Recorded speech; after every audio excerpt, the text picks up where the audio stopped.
Hello friends. Factor pricing theory से related दो main theories आती है, मार्जिनल प्रोडक्टिविटी थ्योरी और फैक्टर प्राइसिंग थ्योरी। अगर आप इन दोनों थ्योरीज को समझना चाहते हैं तो कुछ बेसिक कंसेप्ट्स हैं जिनको समझना आपके लिए बहुत जरूरी है। इस पूरी वीडियो में हम उन बेसिक कंसेप्ट्स का जिक्र करेंगे जिनकी जरूरत उन दोनों थ्योरी में पड़ती है। एमपी थ्योरी कर लीजिए आप या modern theory of factor pricing कर लीजिए।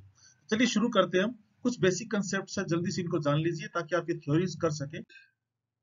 सबसे पहली कंसेप्ट आपके पास आती है मार्जिनल प्रोडक्टिविटी, सीमांत उत्पादकता। किसी भी साधन की जो आप एक अतिरिक्त इकाई लगाते हैं, एडिशनल यूनिट लगाते हैं, तो टोटल प्रोडक्टिविटी उसमें कितना चेंज आता है, वो मार्जिनल प्रोडक्टिविटी होती है। तीन कंसेप्ट आपको इसमें करनी है। पहली एमपीपी, दूसरी एमआरपी और तीसरी वीएमपी। एमपीपी का मतलब marginal physical productivity, MRP marginal revenue productivity और तीसरा VMP value of marginal productivity. तो आप इनको याद इसी तरीके से रखिएगा, एमपीपी एमआरपी और वीएमपी। तो पहले एमपीपी फाइंड आउट करते हैं। एमपीपी का मतलब क्या हुआ, एक एडिशनल यूनिट फैक्टर की लगाएंगे, एक साधन अतिरिक्त लगाएंगे, तो टोटल प्रोडक्टिविटी में कितना चेंज आएगा वो एमपीपी है। टीपीपी एन मतलब टीपी आज का प्रोडक्शन कितना है, और टीपीपी एन माइनस वन मतलब पिछला प्रोडक्शन कितना था। मान लीजिए आप एक एडिशनल फैक्टर लगाते, 10 फैक्टर आप लगा रहे थे और 10 फैक्टर लगाने से 100 का प्रोडक्शन होता था। अब आपने 11 फैक्टर लगाए तो प्रोडक्शन है वो 105 का हुआ। तो आज का प्रोडक्शन कितना है, 105। पिछला प्रोडक्शन कितना था, 100। तो आपके पास जो ये आया 5 यूनिट, ये एमपीपी आपके पास आती है। The second is MRP. एक एडिशनल फैक्टर लगाने से टोटल रेवेन्यू प्रोडक्टिविटी में कितना चेंज आएगा। एक एडिशनल फैक्टर लगाने से कुल आगम में कितनी वृद्धि होती है फर्म के, या कितना चेंज आता है उसमें, वो एमआरपी होती है। एक फैक्टर पहले भी फर्म को रेवेन्यू हो रही थी, आपने एक फैक्टर चेंज किया, चेंज करने से पहले वाली रेवेन्यू में कितना चेंज आ रहा है, वो जो चेंज है ना, वो एमआरपी आपके पास आता है। ये आप इसमें निकाल सकते हैं। दूसरा, इसको एक और फॉर्मूले से आप इसको कैलकुलेट कर सकते हैं। एक तो आपके पास ये होगा TRP N minus TRP N minus one. दूसरा एक और आता है, जितना आप यूनिट्स बना रहे हैं उनको उनकी मार्जिनल रेवेन्यू से एमआर से मल्टीप्लाई कर दीजिए, आपके पास ये आ जाता है। तीसरा VMP, value of marginal productivity. जितने यूनिट्स आप बना रहे हैं, फिजिकल यूनिट्स एमपीपी जितनी आपके पास है, उसको एआर से, मान लीजिए आप 5 यूनिट बना रहे हैं, मार्केट में आप उसको बेचने जाते हैं, 5 रुपए आपको उसकी प्राइस मिलती है पर यूनिट, तो आपका 25 रुपीज है, वो वीएमपी आता है। तो तीन चीज है इसमें, और तीनों में आपने जो मेन देखना है, पहले तो कितने यूनिट्स बना रहे हैं। देखो सिंपल सी कंसेप्ट है। एमपीपी का मतलब क्या हुआ, एमपीपी का मतलब हुआ कि आपने जो एडिशनल फैक्टर लगाया, एक फैक्टर लगाया, उसको लगाने से टोटल प्रोडक्शन में कितना चेंज आया, ये तो एमपीपी। और उस एडिशनल फैक्टर को लगाने से रेवेन्यू में कितना चेंज आया, ये एमआरपी। और उस एडिशनल फैक्टर को बेचने से आपको कितना, यानी जो एडिशनल फैक्टर लगाया उसको लगाने से जो प्रोडक्शन चेंज हुआ, उस प्रोडक्शन को मार्केट में बेचने से आपको कितना मिलेगा, उसकी वैल्यू क्या है, वो आपके पास है वीएमपी। अब कंफ्यूजन ये होती है इसमें, आप अगर एमआरपी का फॉर्मूला देखें तो एमपीपी इंटू एमआर है, वीएमपी का देखिए तो एमपीपी इंटू एआर है। तो ये कहीं एआर की जगह एमआर ना हो जाए, एमआर की जगह एआर ना हो जाए, तो आपको इस चीज का ध्यान रखना है। इसको थोड़ा सा आप एक ट्रिक्स याद करिएगा। जब आप एमआरपी का फॉर्मूला याद करते हैं तो एमआरपी में एमपीपी इंटू एमआर, यानी एम एम से मल्टीप्लाई होएगा और जो बाकी बचा वो ए से। तो एम एम से मल्टीप्लाई, एक को एम एम आर से मल्टीप्लाई करना है, एक को ए आर से मल्टीप्लाई करना है। तो एम वाले को एम से मल्टीप्लाई कर दीजिएगा एम आर से, दूसरा आपके पास ए आर आ जाता है। इसके बाद जो आपको कंसेप्ट तैयार करनी है वो ये देखिएगा, इट्स वेरी इंपॉर्टेंट कि एमआरपी और वीएमपी दो मार्केट कंडीशन में आपको देखना है। एक तो देखना है आपको परफेक्ट कंपटीशन में ये क्या सिचुएशन होती है, और दूसरा आपको इन परफेक्ट कंपटीशन में। तो परफेक्ट कंपटीशन में एमआरपी और वीएमपी दोनों एक जैसे होते हैं। ये ध्यान रखिए, एग्जाम में आपको पूछा जा सकता है, कॉम्पिटेटिव एग्जाम में तो डेफिनेटली ये पूछा जाता है कि दोनों में ये बराबर है या बराबर नहीं है, कौन सी मार्केट की सिचुएशन में बराबर होती है। तो तब तक डेफिनेटली आपके ये पूछा ही जाता है। तो परफेक्ट कंपटीशन में एमआरपी और वीएमपी दोनों बराबर होती है। बराबर क्यों होती है, उसका रीजन देखिएगा। एमआरपी का फॉर्मूला क्या होता है, एमपीपी इंटू एमआर, और वीएमपी का फॉर्मूला क्या होता है, MPP into AR. In perfect competition we know that AR is equal to MR.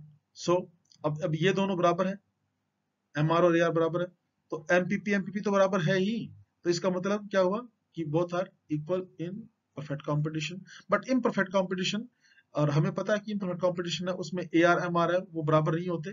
Perfect competition में तो ये होता है AR MR, और इम्परफेक्ट कंपटीशन है उसमें AR और MR ये होता है, दोनों बराबर नहीं होते हैं।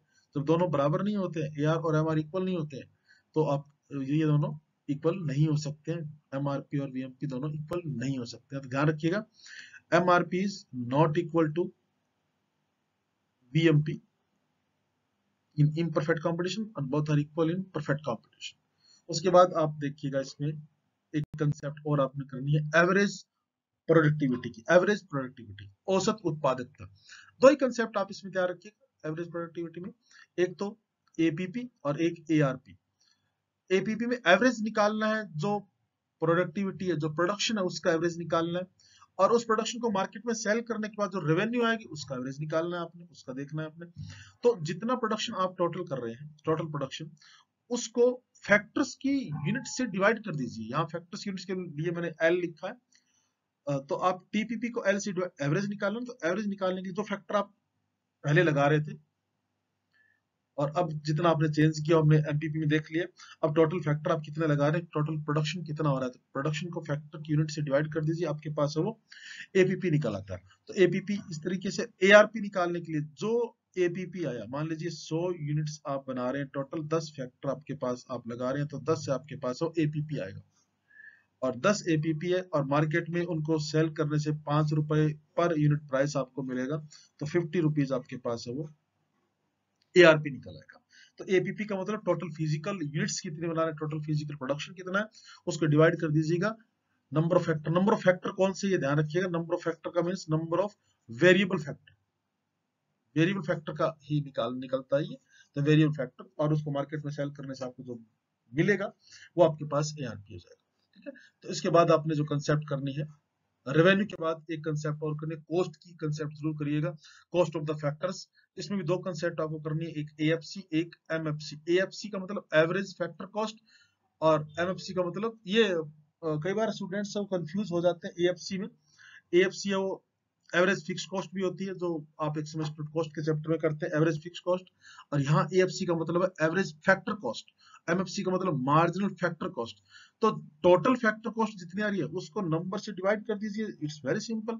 मान लीजिए 1000 रुपए है वो कॉस्ट आ रही है, और आपने जो फैक्टर लगाए वो 100 फैक्टर आपने लगाए, तो 1000 यूनिट 100 फैक्टर हमने लगाए, तो आपके पास है वो 10 एवरेज फैक्टर कॉस्ट आ जाएगा। किसी का भी निकाल सकते हैं फैक्टर कॉस्ट आप, लेबर का अलग से निकाल सकते हैं। मतलब मान लीजिए आपको लेबर का निकालना है, तो टोटल वेज कितनी दे रहे हैं आप, 1000 रुपए टोटल वेज दे रहे हैं आप, और नंबर ऑफ लेबर कितनी लगाए 100,